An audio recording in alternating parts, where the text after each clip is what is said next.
Bargaining is basically a way of life in India. When you're there, if you're at a fruit market or you want to buy souvenirs for your friends and family to take home, you're going to want to bargain if you want a deal. Now, if you don't mind getting maybe not the best deal, you don't have to bargain. And by the way, I did meet lots of locals who don't really enjoy that part of bargaining. Sometimes they just pay the prices. So you can do that if you want. But if you want to feel good and you want to have a little fun and see if you can bargain like a local, here's what you do. Now, I traveled around India for a while before I got pretty comfortable with bargaining. The main thing you want to remember is that sometimes you need to be able to walk away. Don't seem like you like the stuff too much. If you've ever bought a car, I bought a car. It was a very traumatic experience. I was there by myself.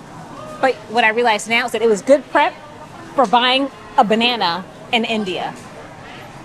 Very similar items. So, here's what you need to do. I recruited a friend of mine here. He's actually American, you guys, but there's so much happening. He's American, but he's Punjabi, and we're in Thailand. So there's a lot of different things happening, but we're gonna play out what it's like bargaining. So if I wanted to buy these beans from him, maybe this is about how it would go. I'm gonna try to play it cool, so let's see.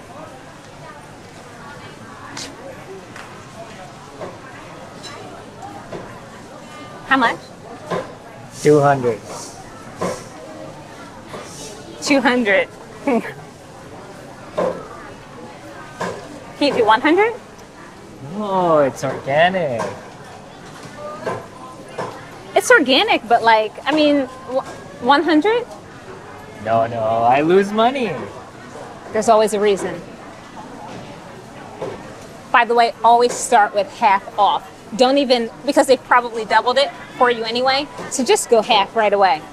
175, okay? Okay. 150 and we're done now. 150 and we'll take it. No. Okay.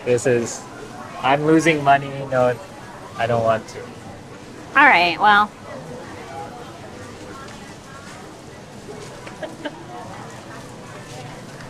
This is when I pretend to walk away, and I hope that he doesn't let me. Fine, 150. And that's a win. Really, we're having fun here, but these are some key elements. Definitely you want to offer half, be a little bit willing to walk away. Now, what I didn't mention, which I should have mentioned, in advance, once you know that you want these beans, so we're in a big market, I would walk around, ask other people just to get a sense, because he started at 200, somebody else might start at 150.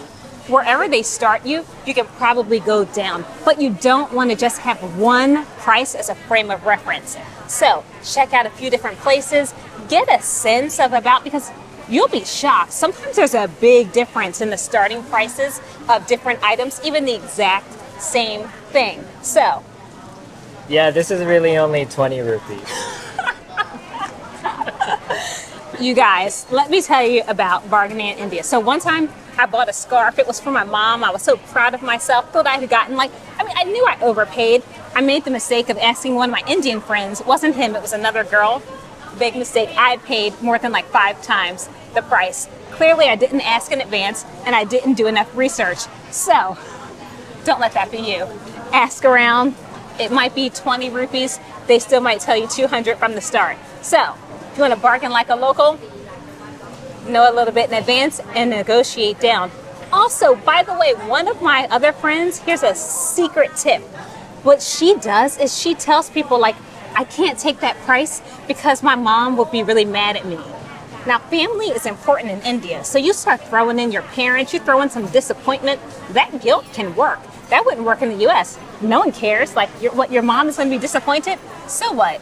But in India, this could get you some headway. And remember, you don't have to be mean about your bargaining. Some people get so intense and it becomes angry and a huge thing. You don't have to be that way to get a decent price. Just know, shop around, and definitely negotiate down. Be willing to walk away, and you'll be good to go. When you are traveling in India or really anywhere, a good rule of thumb is to assume everything is fake. So now usually I'm telling you, not assume the worst, you don't want to be down and whatever, but when you are shopping, it's definitely a good idea to buy things just because you like the way they look, the way they feel, but you probably want to assume that what you're buying might not be authentic. If it's Ray-Ban sunglasses, you guys, those are yellow sunglasses. That's what those are. Okay, you don't want to get confused. If you're feeling a really pretty scarf and it's silk, is it? You know, silk can feel a lot like some other synthetic materials. So when you're shopping, definitely get stuff you like. Prices are amazing when you travel to India. You can get a lot of really affordable things, but definitely be a little bit skeptical about the quality. I talk to a lot of different shop makers. By the way, sometimes I don't know why people tell me the truth. I think I just have the space that sometimes they feel like, let me open up for a moment. And I'm like, please do. So I was talking to some different people who own shops, and they told me how, you know, they sell things that aren't really cashmere as cashmere sometimes, or sell materials.